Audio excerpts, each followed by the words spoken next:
Na mtazamaji, hujambo popote pale ulipo, karibu katika habari ya kutwa nzima iliyokuwa nami Lulu Ali, lakini hapo baadaye tutakuja kujiunga na Pauline Mvungi katika upande wa michezo na burudani, akija hapa kutupasha zaidi katika upande huu. Kwa wakati huu mtazamaji, nikwambie karibu sana, na kwa kwanza tuanze na hili ambapo Tanzania wameaswa kumrudia Mwenyezi Mungu na kuishi kwa umoja pamoja na mshikamano ili kuendeleza amani ambayo imeendelea kuliweka taifa katika misingi ya imani, maadili na hofu ya Mungu. Michael Patrick kutoka Njombe anafafanua zaidi.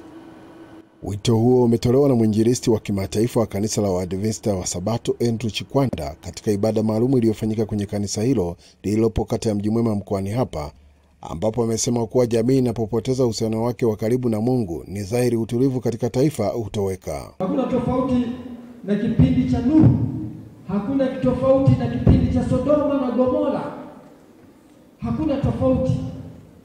Watu walichukulia mambo kwa urahisi, lakini ikatokea gharika. Sisi katika kipindi hiki, katika maisha haya tuliopewa katika dunia hii, tunaitumiaje? Kuna mapambano saizi, kuna mapambano. Shetani anataka kukupoteza, Mungu anataka kukuokoa. Tunaporejea kwenye neno la Mungu, hayo ndiyo yatakayotuletea furaha katika maisha yetu. Kumbe niwatie Watanzania kwamba turejee katika neno la Mungu. Aidha, mwinjilisti Chikwanda amewahimiza vijana kusimama katika kuimarisha maadili, kuepuka mienendo hatarishi na kujenga tabia zinazoletea taifa heshima pamoja na nguvu ya kiroho. Familia zilikuwa zinajua kuwalea watoto wao ili wawe na heshima kwa watu wanaowazunguka. Neno la Mungu linawajenga vijana, watoto, ili waweze kuheshimu wanadamu wenzao. Baadhi ya waumini waliohudhuria ibada hiyo wamesema kuwa amani ni zawadi muhimu kwa taifa lolote. Jukumu letu kama vijana tunatakiwa kutii. Hasa kutii kuna sehemu mbili. Utii upande wa serikali yako, sababu tunapokuwa tunaishi tuna serikali na tuna viongozi wa kiroho. Ukiharibu upande mmoja, hata upande wa pili lazima utaharibu tu. Na kama vijana na wamama pia tuna nafasi ya kufanya katika kuliandaa taifa na kulisaidia taifa katika changamoto nyingi ambazo linapitia. Kutoka mkoani Njombe, mimi ni Michael Patrick, Channel 10. Na shukrani sana Michael Patrick kwa taarifa hiyo. Ukraine imesema inafanya jitihada ili kurejesha mpango wa kubadilishana wafungwa na Urusi kwa matumaini ya kuachiliwa kwa Ukraine 1200 wanaoshikiliwa na Urusi, huku akisema mazungumzo na mikutano kadhaa inaendelea ili kuanzisha upya mchakato huo. Mkuu wa Baraza la Usalama Ukraine, Rustem Umerov, amesema tayari wamefanya mashauriano nchini Uturuki na Umoja wa Falme za Kiarabu kwa msaada wa shirika wa Kiev, na pande zote zimekubaliana kurejea makubaliano ya Istanbul ya mwaka 2022 ambayo yaliweka misingi wa kuratibu mpango wa ubadilishanaji wa wafungwa kwa mpangilio maalum. Umerov amesema mashauriano zaidi yatafanyika hivi karibuni ili kukamilisha taratibu, ikiwa lengo ni wa Ukraine kurejea nyumbani kusherehekea Christmas na mwaka mpya na familia zao. Tangu vita kuanza Februari mwaka 2022, Ukraine na Urusi wamebadilishana maelfu ya wafungwa, ingawa mara nyingi mpango huo umekwamishwa na mapigano makali yanayoendelea. Na mtazamaji, tukielekea huko Dodoma, vijana wamesisitizwa kuandaa mikakati thabiti itakayowezesha kunufaika na fursa mbalimbali zilizoainishwa na Mheshimiwa Rais katika hotuba ya ufunguzi wa Bunge la 13, ikiwemo mikopo itakayowezesha kujikwamua kiuchumi. Lauren Mwacha kutoka Dodoma ana taarifa zaidi. Wito huo umetolewa na mjumbe wa halmashauri kuu CCM Taifa anayewakilisha vijana na kuweka wazi dhamira yao ya kuhakikisha kila kijana wa Kitanzania anafikiwa na fursa hizo bila vikwazo. Fedha hizi wazisimamie kwa mujibu wa utaratibu na sheria ya nchi yetu. Vijana tutengeneze vikundi, tuvisajili kwa mujibu wa sheria, na niwaambie watendaji wa serikalini ambao watakuwa na dhamana ya kuzisimamia fedha hizi zitolewe bila kuwa na ubaguzi wa aina yote hiyo. ikitokezea tukibaini kuna mtendaji yoyote wa ngazi yoyote serikalini atachezea maslahi ya vijana wa nchi, mtu huyo kama hatakuwa na nia njema ya kuwasaidia vijana, kwa lugha nyepesi hana nia njema ya kumsaidia Mheshimiwa Rais, na tutamuomba Mheshimiwa Rais mtu huyo atuwekee pembeni. Mtaalamu wa masuala ya uchumi Edward Mlowo amewataka vijana kutenga muda wao kufuatilia fursa hizo ili kujua namna ya kunufaika, huku vijana wakizungumzia matumaini yao juu ya fursa hizo, ikiwemo uanzishwaji wa wizara ya vijana. Wakati unajishughulisha, unapambana, unauliza, unasoma, kujua kuna pesa, kuna mitaji, hiyo mitaji inapatikana vipi, ni lazima ujishughulishe, lazima upambane kupata hizo nafasi na kuona, huwezi kuwa umelala nyumbani.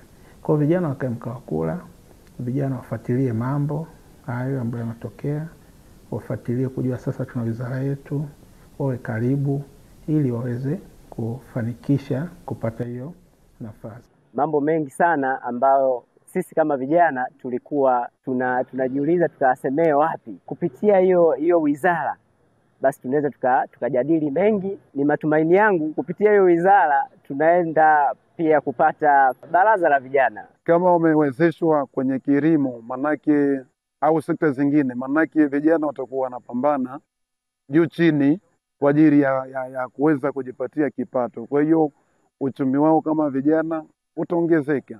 Lakini hotuba yake ilikwenda kuonyesha dira na dhamira na mapenzi alionayo ya dhati kwa sisi vijana. Moja, kwa kuandaa wizara mahususi ambayo itakwenda kudili na changamoto za vijana. Kutoka Dodoma, Leonard Mwacho, Channel 10. Kura mpya ya maoni inaonyesha kuwa umma umegawanyika kuhusu Japan kupaswa kujihusisha kijeshi endapo China itashambulia Taiwan inayodai kuwa ni sehemu ya miliki yake. Kulingana na shirika la habari la Kyondo, asilimia 48.8 wanaunga mkono hatua hiyo, huku asilimia 42.2 wakipinga na asilimia zaidi ya 60 wanaunga mkono mpango wa Waziri Mkuu Sanae Takaichi wa kuongeza bajeti ya ulinzi ya taifa hilo hadi asilimia 2 ya pato la taifa. Mvutano wa kidiplomasia kati ya Tokyo na Beijing umeongezeka baada ya matamshi ya Waziri Mkuu Takaichi kwa shambulio la China dhidi ya Taiwan linaweza kuwa tishio kwa usalama wa Japan na kusababisha hatua za kijeshi, huku China ikikasirishwa na matamshi hayo na kuonya raia wake dhidi ya kusafiri nchini Japan. Kulingana na shirika la Kyondo, licha ya kushuhudiwa kuongezeka kwa mvutano huo, uungwaji mkono wa serikali ya Takaichi umeongezeka hadi asilimia 69.9. Na mtazamaji, tukiangazia huko Mwanza, Baraza Kuu la Waislamu Tanzania BAKWATA na taasisi nyingine za dini ya Kiislamu limewasihi Watanzania kuwa tulivu na kuendelea kudumisha amani ya nchi ili kuipatia serikali muda mzuri wa kufanya uchunguzi wa kina kuhusu kadhia iliyojitokeza Oktoba 29 mwaka huu. Henry Kavirondo kutoka Mwanza anatueleza. Tumekuwa tukifanya hivi kabla, wakati na baada ya uchaguzi mkuu wa mwaka 2025. Tukitambua kuwa amani ndiyo uti wa mgongo wa maisha ya taifa letu. Akiunga mkono tamko la baraza hilo taifa na taasisi zote za Kiislamu nchini lililotolewa Novemba 13 mwaka huu kuhusu matukio ya Oktoba 29 mwaka huu na mwelekeo wa kudumisha amani ya nchi, Shehe wa mkoa wa Mwanza Hassan Kabeke ameishauri serikali yafuatayo: watu waliodaiwa kuchochea machafuko na kuhakikisha haki inatendeka kwa wote bila upendeleo. 2, tunawasihi Watanzania wote na Waislamu kwa namna ya pekee kuendelea kuwa watulivu, kushirikiana na vyombo vya dola na kutafuta majawabu kwa njia ya mazungumzo badala ya vurugu. 3, tunawakumbusha vijana kuwa haki inayopatikana kupitia fujo, vurugu haziwezi kuleta mafanikio bali maumivu, hasara na majuto. Pia akagusia hotuba iliyotolewa na Mheshimiwa Rais Dr. Samia Suluhu Hassan wakati akifungua bunge la 13 la Jamhuri ya Muungano wa Tanzania. Hotuba hiyo imejaa hekima, akidai kuwa wao kama viongozi wa dini wameisoma na kuipokea kwa faraja kubwa. Nukta chache za rais kuhusu maridhiano naomba tuzipitie hapa. Tunampongeza Tunapongeza hatua ya Mheshimiwa Rais kuonyesha dhamira ya dhati ya maridhiano nchini, hususan pale aliposema, na nukuu, serikali imeahidi kuanza kulifanyia kazi suala la mabadiliko ya katiba kwa kuanza na tume ya usuluhishi na maelewano. Rais akasema, sitachoka kunyoosha tena mkono wa maridhiano. Ni matumaini yangu kuwa wadau wa kisiasa wataupokea kwa dhati mkono wa maelewano. Pamoja na mambo mengine, amewashauri wanasiasa kutanguliza maslahi ya taifa kabla ya maslahi binafsi au ya kichama, kuacha kutumia lugha za uchochezi, kejeli au zinazowagawa wananchi ili kupokea kwa dhati mkono wa maridhiano ulionyooshwa na Mheshimiwa Rais Dr. Samia Suluhu Hassan. Henry Kavirondo, Channel 10, Mwanza. Naam, shukrani sana Henry Kavirondo kutoka huko Mwanza. Nako mkoani Dodoma, waumini wa dini ya Kiislamu wametahadharishwa kuendelea kuheshimu na kutii mamlaka ya serikali iliyowekwa kwa mujibu wa matakwa ya wananchi kama inavyoelezwa katika mafundisho ya vitabu vitakatifu vya dini hiyo. Kutoka Dodoma, mwandishi wetu Roda Simba anaarifu zaidi. Akitoa nasaha hizo katika msikiti wa Gaddafi jijini Dodoma, Shehe wa mkoa wa Dodoma Bwana Mustafa Shaban amesema tunatakiwa tuheshimu mamlaka na yale maagizo yote wanaoyaagiza viongozi wetu waliopo kwenye mamlaka hayo kwa mujibu wa katiba yetu. Basi ni vyema sisi kama raia wa Jamhuri ya Muungano wa Tanzania kwa yale yote wanayotuamrisha tuyafanye, isiwe yale ambayo yenye kumuudhi Mungu na Mtume Muhammad sallallahu alaihi wasallam, na yale yote wanayotukataza kama viongozi wetu wa dini. Sisi raia ni jukumu letu kukatazika. Kwa upande wake, Ibrahim Kisimbo, muumini wa dini hiyo, pamoja na Haruna Kamwelwe wanatoa wito kwa viongozi wa dini nchini kuepuka kuchanganya masuala ya dini na siasa. Viongozi wengi wa dini wanaingiza dini ndani yake ni siasa. Hiyo ni sehemu mojawapo ya kuvuruga amani ya Tanzania. Kwa hiyo ni wasii ndugu zangu wa Tanzania kwa pamoja, na mimi nikiwa muumini wa Kiislamu, tudumishe amani katika nchi yetu. Amani hii tulokuwa nayo katika nchi yetu ni tunu, ni dhahabu ambayo inatakiwa ilindwe kwa namna moja ama nyingine, ili kuendeleza vizazi vyetu vinavyokuja wakute tunu hii ya amani ipo vile vile kama tulivyoachiwa. Dini ndio inaleta amani, kwa sababu kule madrasa, kule makanisani watu wanajifunza juu ya kumcha Mwenyezi Mungu, na hii inaleta ustaarabu, na msingi wa amani ni haki. Watu kama wanafanyana haki, basi amani inakuwepo. Kutoka Dodoma, Roda Simba, Channel 10. Na mtazamaji, wakazi wa kijiji cha Mtunguru katika halmashauri ya wilaya Newala mkoani Mtwara wameeleza kuwa kitendo cha serikali kujenga shule ya sekondari ya kata yao ya Mtundugulu kimefanya wanafunzi kupenda masomo tofauti na miaka ya nyuma walipokuwa wanakatiza masomo kwa changamoto za kutembea umbali mrefu kufuata shule ilipo. Mwandishi wetu Adam Malima kutoka Newala mkoani Mtwara anayo taarifa zaidi.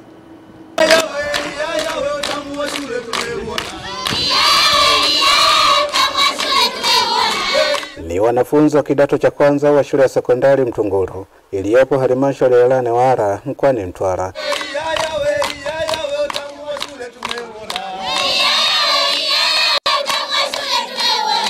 Wanafunzi hawa wapo na furaha baada ya kuhamishwa kutoka shule ya sekondari Makukwe iliyo mbali na makazi yao. Changamoto za kutembea mbali mrefu wakati wa jua na mvua sasa zimewaisha. Sasa hivi tunamshukuru Mungu kwa kupata shule ya karibu, maana zamani tulikuwa tunapata umbali mrefu kufika shuleni, na pia tulikuwa tunapata tabu sana. Tulikuwa tunapata changamoto nyingi za masomo, hata wakati wa kurudi kipindi kilikuwa cha mvua. Inawezekana njiani wakati mnaenda au mnarudi mkakutana na mvua. Hiyo ni changamoto mojawapo. Serikali ya awamu ya 6 chini ya Rais Dr. Samia Suluhu Hassan ilitoa zaidi ya shilingi milioni 500 kujenga shule ya kata Mtunguru na kumaliza changamoto za wanafunzi wa kata hiyo. Fedha tulizopokea ni shilingi milioni 560.5 ambazo zilikuja kwa maelekezo ya kujenga shule mpya sekondari ya Mtunguru ambayo ina jengo la utawala madarasa 8, maabara 3, jengo la ICT pamoja na jengo la maktaba na vyoo matundu 10. Shule hii mpya yenye miundombinu yote muhimu imekuwa kivutio cha wanafunzi kusoma kwa bidii, huku akisema haiwezekani mtoto ashinde kumaliza shule.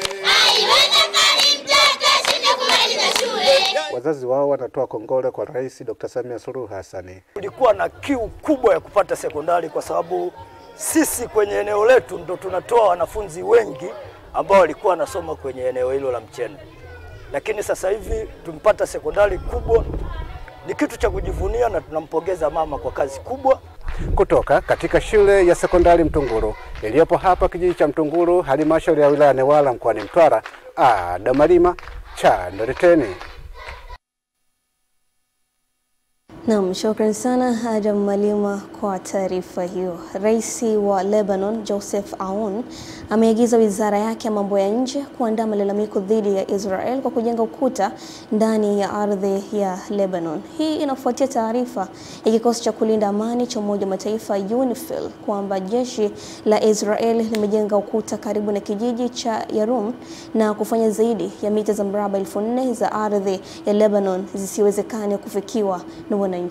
UNIFIL imeitaka Israel kuondoa ukuta huo, ikisema unakiuka azimio la Baraza la Usalama la Umoja wa Mataifa lililomaliza vita vya miezi 14 kati ya Israel na Hezbollah mwaka 2024 na pia unakiuka mamlaka ya Lebanon. Jeshi la Israel limesema ukuta huo ni sehemu ya mpango mpana wa kuimarisha ulinzi wa mpakani na kudai haijavuka kile kitwacho sehemu ya bluu. Chama cha Mapinduzi CCM mkoa wa Tanga kimekabidhi fedha kiasi cha shilingi milioni 13 kwa kikundi cha vijana waendesha pikipiki maarufu bodaboda kilichopo wilaya Pangani mkoani humo, ikiwa ni hatua ya kuunga mkono katika kurejesha mkopo waliopata kupitia fedha za 10% zilizotolewa na halmashauri. Taarifa zaidi na Raki Pingu kutoka huko Tanga inatueleza. Mwenyekiti wa CCM mkoa wa Tanga Rajabu Abdalla amekabidhi fedha hizo na kusema kuwa ni sehemu ya kuwaunga mkono vijana kama ambavyo serikali ina mpango chanya kwa rika hilo, huku akipongeza hotuba ya Rais wa Jamhuri ya Muungano wa Tanzania Dr. Samia Suluhu Hassan iliyosheheni mwelekeo mpya wa taifa. Kwenye hotuba ile ameongea mambo mengi kwa mustakabali mzima wa maendeleo ya nchi yetu ya Jamhuri ya Muungano wa Tanzania. Tumekuja kumuunga mkono Mheshimiwa Rais kwa hotuba yake kwa vitendo katika hili alilozungumzia kuhusu vijana na maendeleo, vijana na uchumi. Tumeona walipotoka na sasa mahala walipo. Unaona kabisa hapa kuna watu ambao wanafaa kabisa kwa darasa kwa vijana wengine ndani ya mkoa wetu wa Tanga. Nimeamua kuwaunga mkono kwa kuwalipia miezi 8 yote iliyobakia. Kikundi cha Hatupoi Group kinatajwa kuwa cha mfano kwa kuwa kimefanikiwa kuchukua na kurejesha fedha za 10% mara kadhaa, ambapo awamu hii wamekopa kiasi cha shilingi milioni 27 na kurejesha milioni 14 ndani ya miezi 8. Alichukua mkopo wa milioni 27,292 na mpaka sasa hivi wamesharejesha takribani milioni 14, wamebakiza milioni 13. Wenyewe hawaangalii mkataba, wanaangalia kile wanachokipata wanarudisha. Na pesa hizi zinazotoka za mkopo sio kama ni za bure. Hizi pesa ni kwa ajili ya kurejesha marejesho.